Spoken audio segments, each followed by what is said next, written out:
আসসালামু আলাইকুম। নুসরাত জাহান, সবাইকে স্বাগত আজকের ভোরের আলো নিউজে।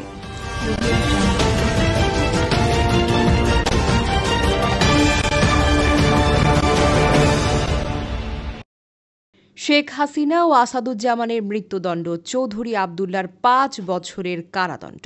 We have decided to inflict her with only one sentence, that is sentence of death. July গণঅভ্যুত্থানের সময় সংঘটিত মানবতাবিরোধী অপরাধে শেখ হাসিনার বিরুদ্ধে করা মামলার দায় দিয়েছেন আন্তর্জাতিক অপরাধ ট্রাইব্যুনাল। দুটি অভিযোগে তাকে মৃত্যুদণ্ড দেওয়া হয়েছে। সাবেক স্বরাষ্ট্রমন্ত্রী আসাদুজ্জামান খান কামালকে মৃত্যুদণ্ড দেওয়া হয়েছে। অ্যাপ্রুভার হওয়ায় পুলিশের সাবেক মহাপরিদর্শক চৌধুরী আবদুল্লাহ আল মামুনকে ৫ বছরের কারাদণ্ড দেওয়া হয়েছে। ১৫ মাসে ২৬টি নতুন দল, কোন উদ্দেশ্যে? রাজনৈতিক দলের নাম হল সমতা পার্টি। আত্মপ্রকাশ ২০২৪ সালের ২১শে সেপ্টেম্বর। জুলাই গণঅভ্যুত্থানের পর দেশে গত ১৫ মাসে কমপক্ষে ২৬টি রাজনৈতিক দলের আত্মপ্রকাশ ঘটেছে। এর মধ্যে ৬টি দলের নামের মধ্যে কোনো না কোনোভাবে জনতা শব্দটি রয়েছে। সঞ্চয়পত্র বেচবে না কেন্দ্রীয় ব্যাংক, যেসব বন্ধ করে দিচ্ছে।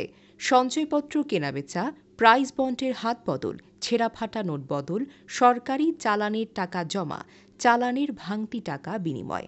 বাংলাদেশ ব্যাংকের মতিঝিল কার্যালয় থেকে সঞ্চয়পত্র, প্রাইস বন্ড বিক্রি সহ ৫ ধরনের সেবা বন্ধ করে দেওয়া হচ্ছে। বন্ধ করে দেওয়া সেসব তালিকায় আরও রয়েছে ছেঁড়া ফাটা নোট বদল, সরকারি চালানের টাকা জমা দেওয়া ও চালান সংক্রান্ত ভাঙতি টাকা প্রদান। ৩০শে নভেম্বরের পর মতিঝিল কার্যালয় থেকে আর এসব সেবা পাওয়া যাবে না। গিনেস বুকে রুনা লায়লা ও তার জীবনের নানান ভাগ। উর্দু ছবি জুগনুতে রুনা লায়লা গান গেয়েছেন ১৯৬৫ সালের জুন মাসে। গানটি ছিল গুরিয়াসি মুন্নি মেরি। পর্দায় ১২ বছরের একটি ছেলের ঠোঁটে ছিল গানটি। পুরো ১ মাস চর্চা করেছেন রুনা লায়লা। প্রতিদিন স্কুলে যাওয়ার আগে ২ ঘণ্টা আর স্কুল থেকে ফেরার পর ২ ঘণ্টা। এখন পর্যন্ত তিনি গেয়েছেন হাজার দশেক গান। গান গেয়েছেন বাংলা, হিন্দি আর উর্দু ছবিতে। পেয়েছেন স্বাধীনতা পদক। দেশে বিদেশে পেয়েছেন অসংখ্য পুরস্কার। জাতীয় চলচ্চিত্র পুরস্কার পেয়েছেন ৮ বার। উপমহাদেশের অন্যতম জনপ্রিয় শিল্পী তিনি। লাইক ও সাবস্ক্রাইব করে ভোরের আলো নিউজের সাথেই থাকুন।